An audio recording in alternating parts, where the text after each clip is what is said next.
প্রিয় দর্শক, প্রীতি এবং শুভেচ্ছা নিন। সাজ্জাদ কাদির এই মুহূর্তে আপনাদের সামনে কথা বলতে এসেছি। বাংলাদেশকে নিয়ে খেলতে গিয়ে নিজের মাঠে গোল খাচ্ছে কি পাকিস্তানি সেনাপ্রধান, এই প্রসঙ্গটি নিয়ে কথা বলবো।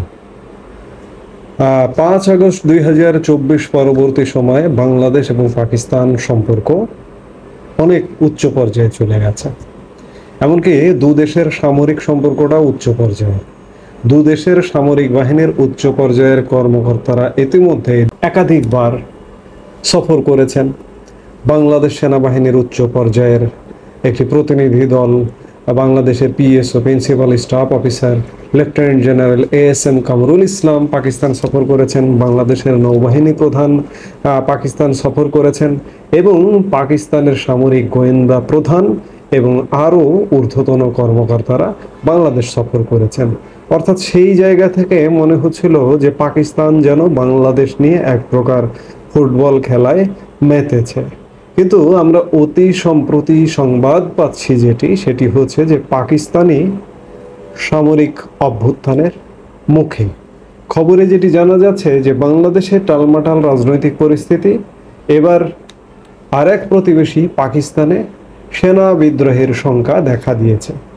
ইউর টাইম ইজ আপ সেনাপ্রধান আসিম মুনিরের পদত্যাগ দাবি করে এই ভাষাতেই চিঠি পাঠিয়েছে পাক সেনাবাহিনীর অফিসাররা। ইস্তফা না দিলে ফলভুক্ত হবে বলেও সরাসরি হুমকি দেওয়া হয়েছে ওই চিঠিতে।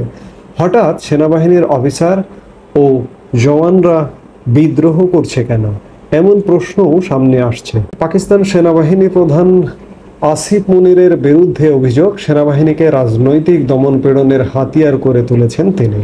ব্যক্তিগত প্রতিশোধ তুলতে বাহিনীকে ব্যবহার করেছেন। মুনিরের নেতৃত্বে পাকিস্তানকে 1971 সালে বাংলাদেশ যুদ্ধের কলঙ্কিত হারের স্মৃতির দিকে ঠেলে দিচ্ছে বলে অভিযোগ সেনা অফিসারদের।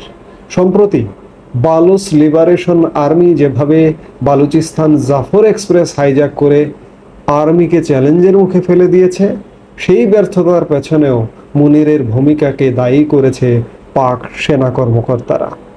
চিঠিতে হুঁশিয়ারি দেওয়া হয়েছে, এটা কোনো আবেদন নিবেদন নয়, এ হাল আপনারই তৈরি 71।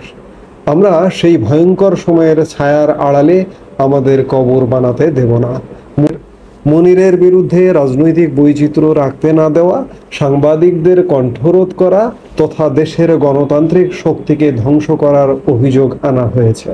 ইমরান খানের মতো রাজনৈতিক নেতার দিনের পর দিন জেলবন্দি থাকার জন্য মনিরকে দায়ী করা হয়েছে।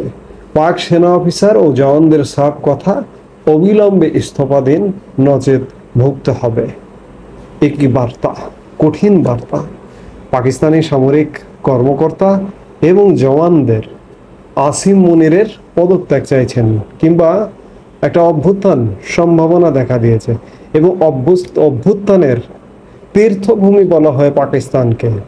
পাকিস্তান জন্মের পর থেকে এখন পর্যন্ত শতাধিক অভ্যুত্থান হয়েছে, কোনোটা সফল হয়েছে, কোনোটা ব্যর্থ হয়েছে। ছোটোখাটো মিলিয়ে এটি প্রায় শতাধিক বা 100-এর কাছাকাছি এমন সংখ্যায় হবে।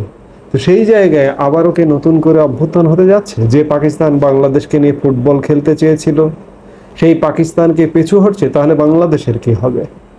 পাকিস্তানে যদি সামরিক অভ্যুত্থান হয় কিংবা সেনাবাহিনীর পট পরিবর্তন হয়, বাংলাদেশের উপর যে পাকিস্তানি হস্তক্ষেপের একটা পট তৈরি হয়েছিল সেটি হবে না বলেই প্রতীয়মান হয়। আমি বলবো যে পাকিস্তানের হাত থেকে, পাকিস্তানে যদি এমন ঘটনা ঘটে, বাংলাদেশ বেঁচে গেল। বাংলাদেশ প্রথম একটি বাঁচাকি বেঁচেছে মার্কিন প্রশাসন পরিবর্তন হওয়াতে।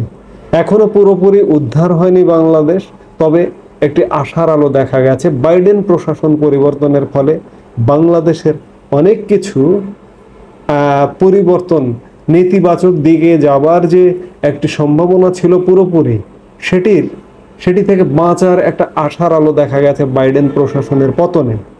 এখন যদি পাকিস্তান সেনা প্রধানের অপসারণ হয় কিংবা সেখানে যদি একটা গণ অভ্যুত্থান হয়, তাহলে বলবো যে বাংলাদেশও আরও একটি ফাঁড়া থেকে বেঁচে গেল।